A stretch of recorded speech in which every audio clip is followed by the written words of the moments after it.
नमस्कार, जय महाराष्ट्र. मी ॲडव्होकेट मंदार लोणारे. तर कालपासून जर आपण बघतोय तर ठाण्यामध्ये टोईंग व्हॅनचं जे आहे उचलण्याचं काम ते पुन्हा सुरू झालेलं आहे. तर टोईंग व्हॅनसाठी जे 2-3 नियम तुम्हाला मी सांगून ठेवतोय, तर तुम्ही त्या हिशोबाने तयारी ठेवा आपली.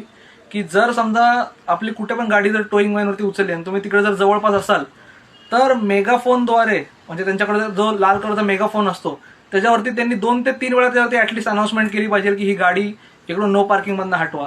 विदाऊट जर मेगाफोनद्वारे जर ते लोक डायरेक्ट गाडी उचलत असतील तर तुम्ही त्यांच्यावर ऍक्शन घ्या, तुम्ही रेकॉर्डिंग करा त्यांचं.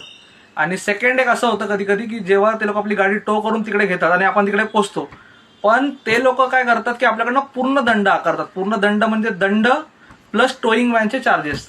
म्हणजे समजा 200-300 रुपये काय दंड असेल आणि त्याच्यावरती प्लस टोईंगचे चार्जेस पकडून 700-700 रुपये काहीतरी होतात. Okay, XYZ.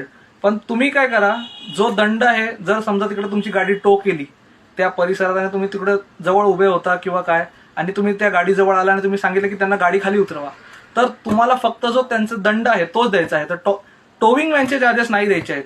ठाण्यात पुन्हा ही गोष्ट सुरू झालेली आहे. तर यासाठी तुम्ही काळजी घ्या आणि काही लागलं तर मला फोन करा. मी त्याचे नियमावली जे आहेत त्यांचे, जे अमित काळे साहेब होते अगोदर पोलीस ट्रॅफिक पोलीस आयुक्त, म्हणजे आपले मोहिते रामचंद्र मोहिते यांच्या अगोदरचे, तर ती मी नियमावली टाकतोय. तर तुम्ही ती वाचा. व्हिडिओ आवडला तर नक्की लाईक करा, शेअर करा आणि माझा नंबर दिलेला आहे. आठवणीने जर काय लागलं तर फोन करा. धन्यवाद.